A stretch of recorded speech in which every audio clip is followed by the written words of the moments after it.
Thank you, Billy, for this wonderful introduction. I thank the Architectural League for inviting me here to speak, and all the sponsors who've sort of gathered together to make this happen. Before I start my presentation, I think Billy's just given a sort of brief background. I primarily had a Western education, studied in the US in St. Louis at WashU, and then went on to work at the Richard Meier model shop in Los Angeles for 3 years. And then after that, in the early 90s, returned back to India, but there was this constant sort of struggle of where to actually establish a base or establish practice, and then moved again to England for 3 years. So it's been more of a journey. What I'm going to show is more of a sort of personal journey of trying to find a space in the Indian realm of making architecture. Again, you know, most of the built landscape of India is primarily outside the framework of professional formal architecture. It's more informal. More than 50% of the landscape is built in that way. So for me, the interest or the curiosity lay there with this idea of a modernist background, but this constant, being constantly drawn into sort of the regional or vernacular architecture, and it's something that I could not dismiss. So very early on, you know, I was commissioned a house, made a sort of stack of drawings, working drawings, and then went to site, and the builders were all there, and they sort of looked at me in bewilderment. I mean, there was absolutely no way they could read the drawings. And at that was the point where I had to take the entire set of drawings, spent 6 months, put it aside, and we actually got into a discussion and into a sort of gestures, you know, drawing on site. And I think somewhere in that process, this journey for me began. So let me anyway start with the slides. How do I go to that?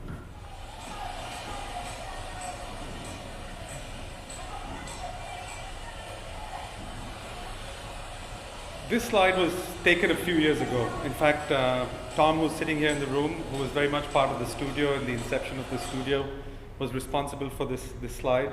But for me, what's important in this slide is this sense of balance, or this idea of equilibrium between, you know, man, machine, and nature, and this constant flux of, you know, trying to maintain this position. What I'm going to show again is just atmospheres of the place that I actually build in, and the relationship we have with land, we have with water, with trees, and a sort of proximity or an intimacy in which we actually rely on this fundamental relationship. So here basically is a slide that sort of describes sort of different conditions of our relationship with water. Again, it's important to understand that, and I use this, you know, pessimistically when I say 50% of the population basically doesn't receive water to their home. They actually go to the source of water, whether it's a lake, whether it's a tank, an urban tank, you know, or a sort of religious sort of pond, a community well. So this, again, this relationship is very fundamental of knowing the origin of water as opposed to it sort of coming through a tap into the house. Again, what I was sort of mentioning earlier, just the built landscape, you know, informal, that's Mumbai, you know, that's the formal city, and that's the informal settlements. This is in a rural area, and just the density, and how, you know, there's a sense of adjustment, how people sort of arrange themselves with a consideration. You know, it might seem, you know, quite dense and difficult, but somehow they're able to sort of carve out spaces and make a home for themselves. Again, I was talking about just relationship to trees, very fundamental in our culture. Just the idea of, you know, materials meeting, and, you know, the idea of shade, the idea of shelter. So this sort of symbiosis, this continuous relationship that is sort of maintained. Again, here just showing the relationship to the monsoons, which is a very sort of big part of our climatic cycle, yearly cycle, where there's 5 months, and it has a certain beauty to it, but also with it comes an aggression, a sort of a very difficult climate. And so part of this idea of actually what Billy talked about of moving to this rural place was in some way to connect back to these sort of very fundamental conditions of, rain, soil, relationship to the trees, relationship to land. And this was very fundamental, somehow very intuitive to take this decision to actually move away from the city and set up practice in a smaller place. Again, just landscapes that we encounter on an everyday, ongoing basis of just architecture that's being produced, sort of like a hairy sort of architecture there. This is from Hampi, which is how they used to cut rocks, which was basically holes that were hand drilled, and a wooden peg, which was then, water was added to the wood that would expand and split the rock. And a lot of these techniques still are present. People still know how to build in this way, but it's most often it's not been asked of.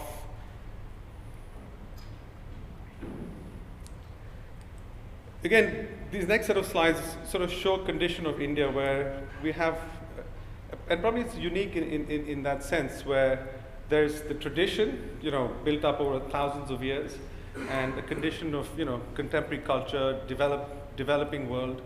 And for me, the interest actually lies not so much in its conflict, but it's in its potential overlap, where rather than giving one for the other or saying one is better than the other, to actually look for a place where they can potentially meet. And what I like about this slide is just the ease in which these gentlemen here actually are able to stride, between this, and not so much to make a judgment of good or bad or, beautiful, ugly, but just the way they're able to sort of absorb these sort of imminent changing conditions. There's a sort of condition of imminence, I think, that is important, that is happening in India, which in the state of imminence, there's a new potential. So the next set of slides sort of describe this change that's occurring. This is, the highways are being built, roads are being broadened, and these sort of cut through homes. And certain beauty is also revealed in this sort of violent act of splitting open a home. And just the potential of what might lie in this idea. That's another example of where this is immaculately cut by hand, literally 3 stories sliced. And what's amazing is it could be even 10 stories and they would do exactly the same thing. But the slide that's adjacent to it is showing, it was actually the next building which was adjacent to this that has now been claimed, by the same people who inhabited this space. So it's sort of reconfigured and reclaimed, but in another sort of interesting way. So I think this idea of also vulnerability that sort of is maintained in this imminent state is an opportunity, I think.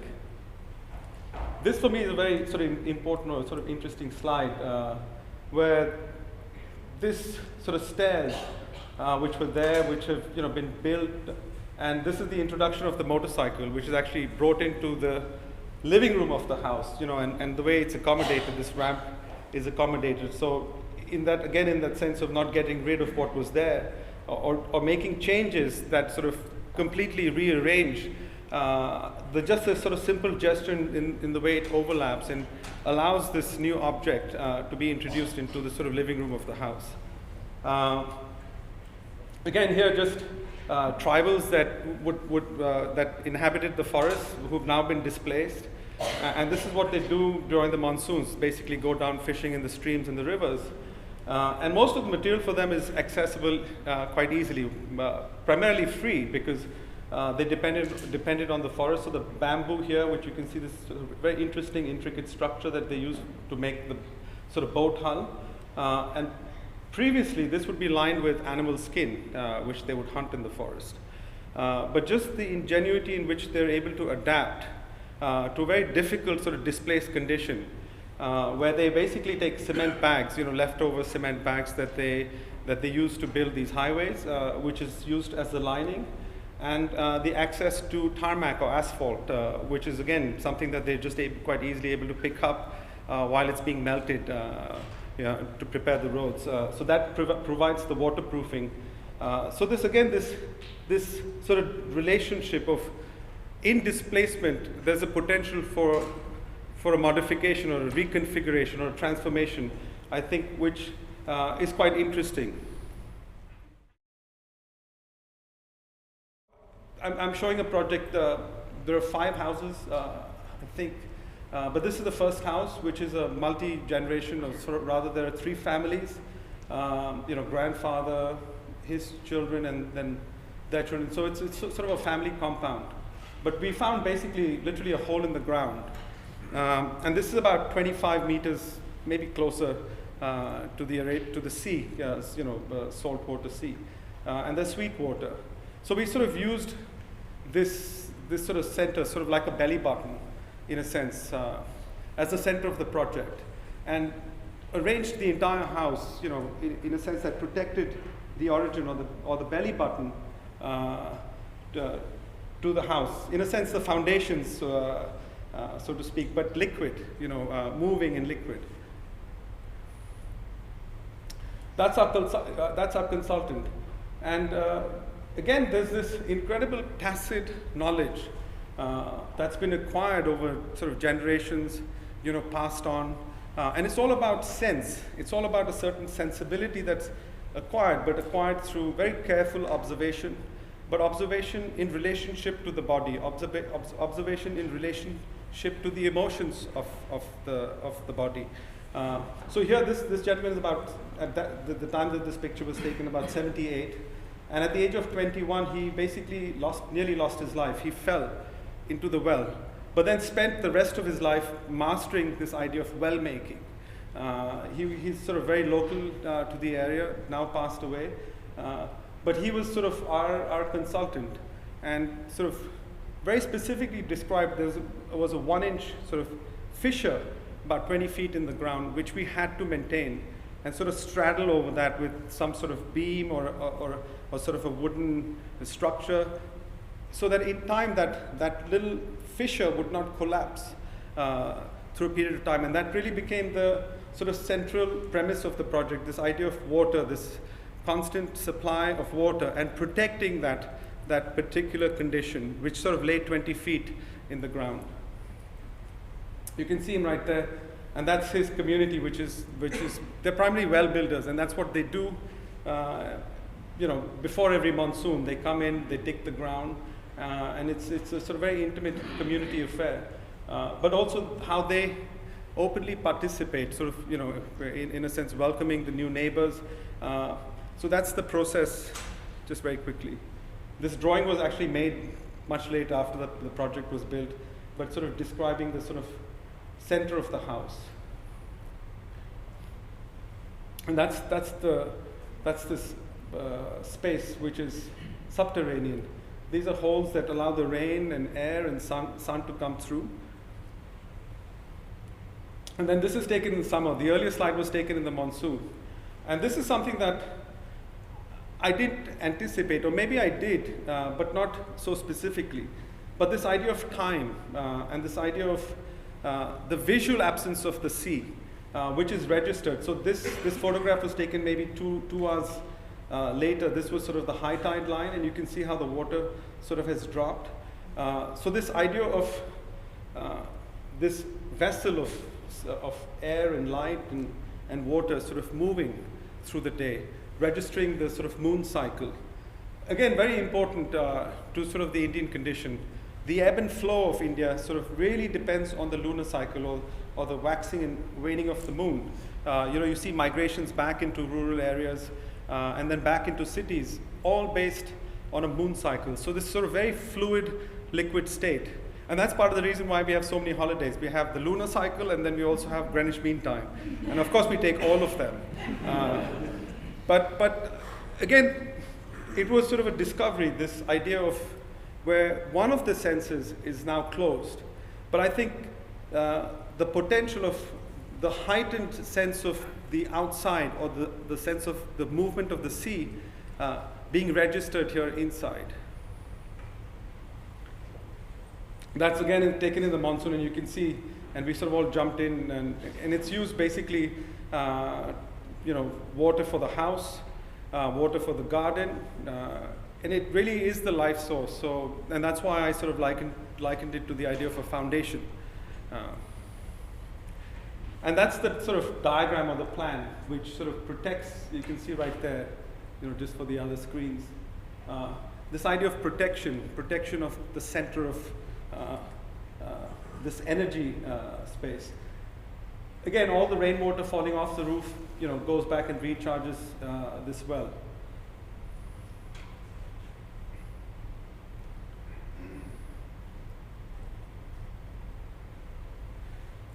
So the house was also done in a way like it sort of has this ring around the central core, but in a way without actually building boundary walls, without sort of, we have an obsession basically of building boundary walls to sort of delineate that this is my physical space.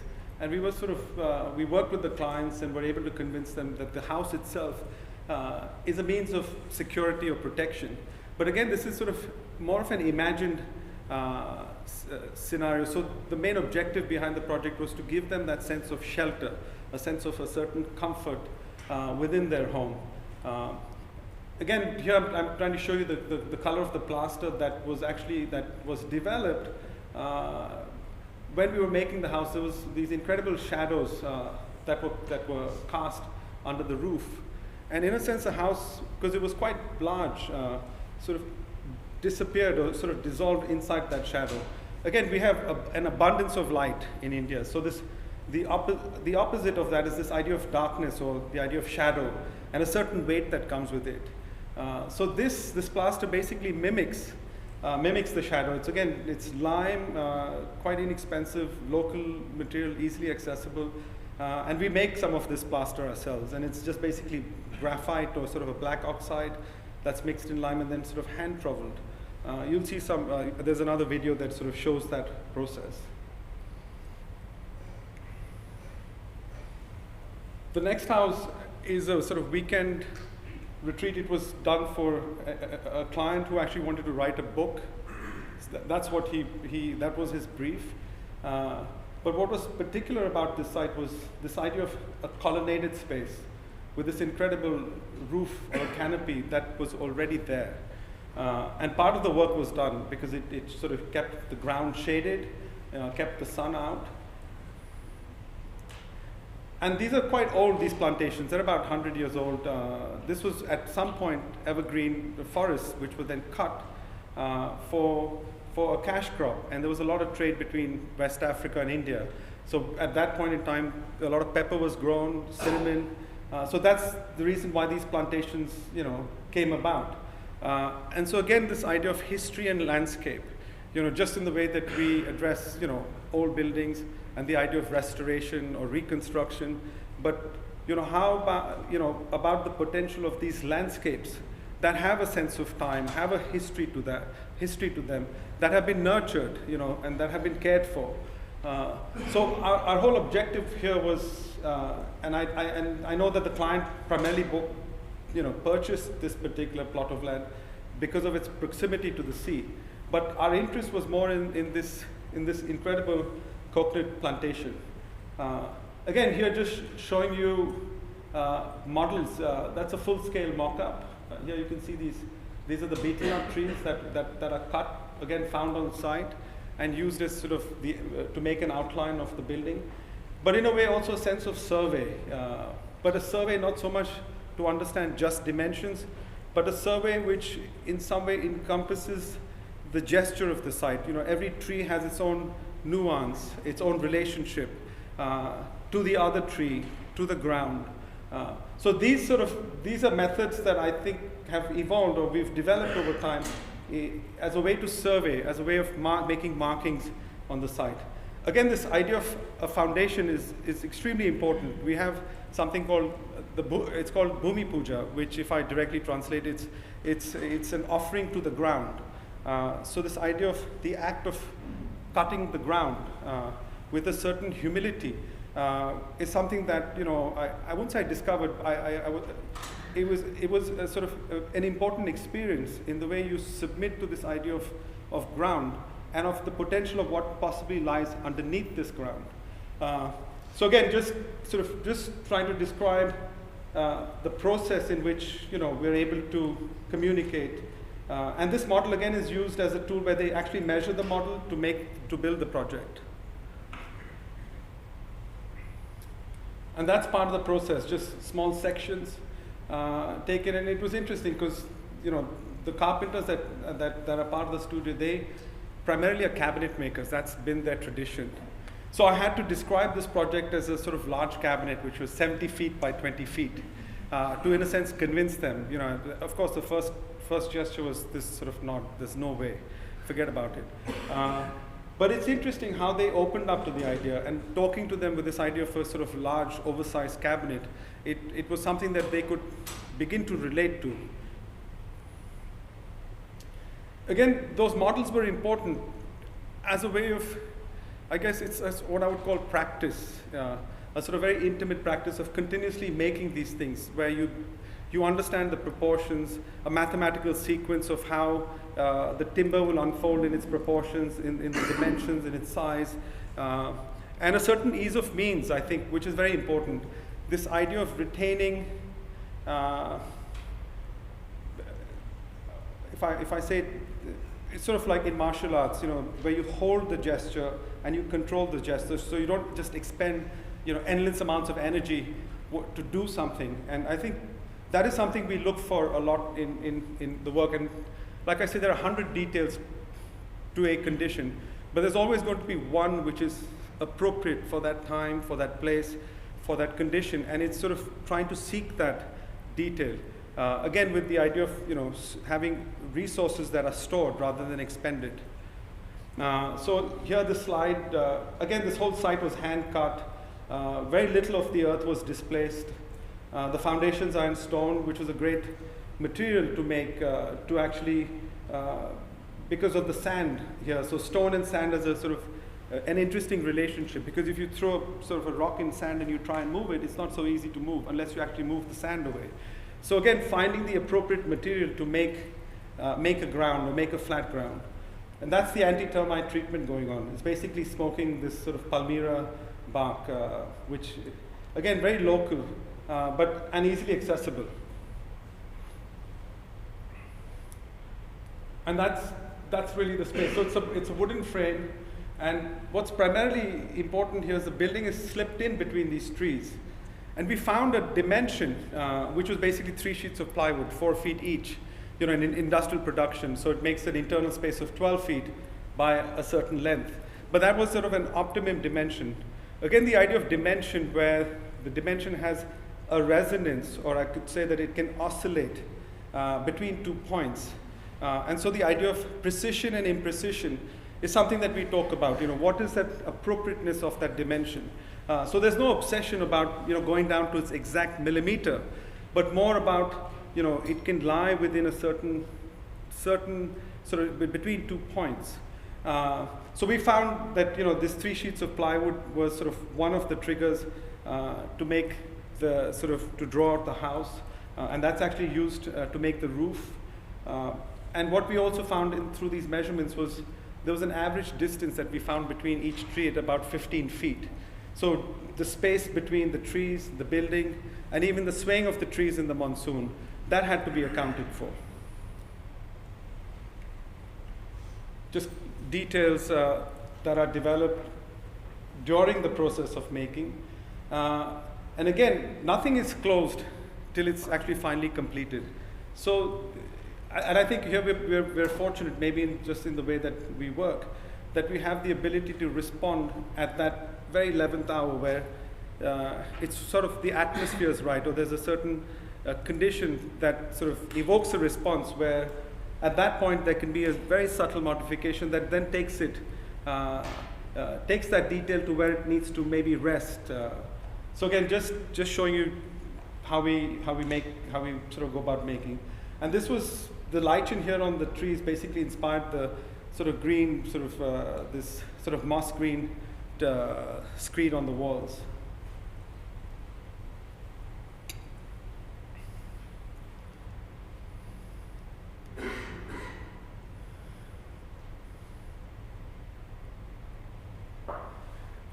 Again, I think our interest here is this also sense of ruin or a sense of decay, a sense of time that becomes an important material, I would say, to the building. There's a sense of aging, and the idea that the core or sort of the genus loci of the land is in some ways protected, but also transformed with our intervention. So you can see this is sort of a slide, a shot taken during the day. But again, this idea of inside and outside is blurred because it was interesting. We had the good fortune of being able to sleep in this room here in the corner. And it was actually a discovery because there's no sense of sight. The doors were shut, but the luas are just open enough. And again, this idea of the sound of the sea, the air that is drawn into the room, and the line is very fine. So this sense of an enclosure, no different from the clothes that we wear. Winter time we put on these layers. So a sense, I think what is also important is that the idea of house as a place for shelter, but also then after we've established a place for shelter, to be able to take it into another place, into another possible magical place that can evoke all kinds of conditions, of memories, of so it's always dynamic. It's in flux. There's always there's change, and so all these sort of layers that sort of give it a potential where it has its own sense of life. Then very quickly, an urban a house that's built in Mumbai, in the suburbs of Mumbai. It was there was a ground and first floor that was built, so first and second. And that was basically the existing house, but it was realigned because the lot was divided, and we had to sort of reconfigure and realign the house to a public park, which is on the opposite side of the road. And then we made an addition on the terrace, what used to be the terrace. I'll just quickly run through. So the house, the project is really about the 2 feet that sort of wrap around and make this sort of these different skins or these different layers, which are appropriate to the different sides of the project. It was primarily concrete frame. The brick infill was gutted out, and it's quite transparent in that sense, the house. But the way the trees, the way the boundaries are established, sort of provide a certain security or privacy to the house. Again, just these are our drawings. This is sort of models. Drawings, the swivel of the door, exact sort of, how much space do we need? And that's our test, a full-scale test to check the strength of the stair. Because I know if we'd gone to the engineer before we had made this, we would not be able to build the stair. They would probably be 3 times bigger in size, the rods. So we then called the engineer back, and he sort of stands on it and says, yes, well, this will now withstand an earthquake. It's interesting how when you present something before, as opposed to when we do the work, provide all the sort of evidence that there's a transformation even from the engineer where he, it's this idea of trying to make it inclusive, to bring everyone into the process where the idea of making becomes important. Sorry.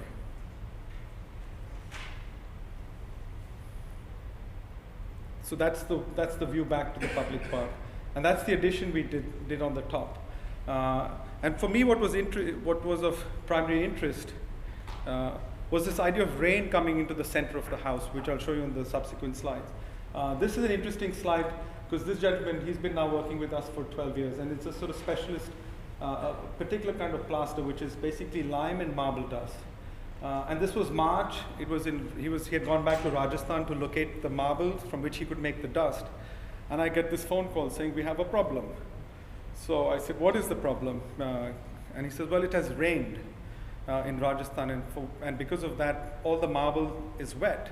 So I can't identify the marble. So we have to wait. So I had to convey this to the clients, that it's rained in Rajasthan. Rajasthan is a desert. It's March. It's completely sort of not possible in many ways. But this idea of waiting for the right condition or sort of the time taken.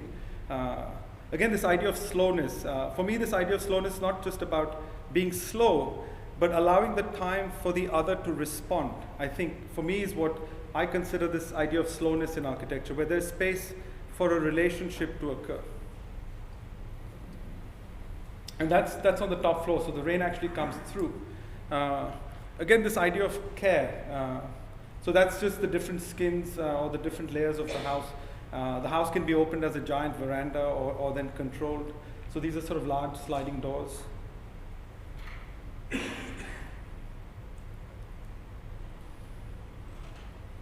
That's a plan of the roof terrace.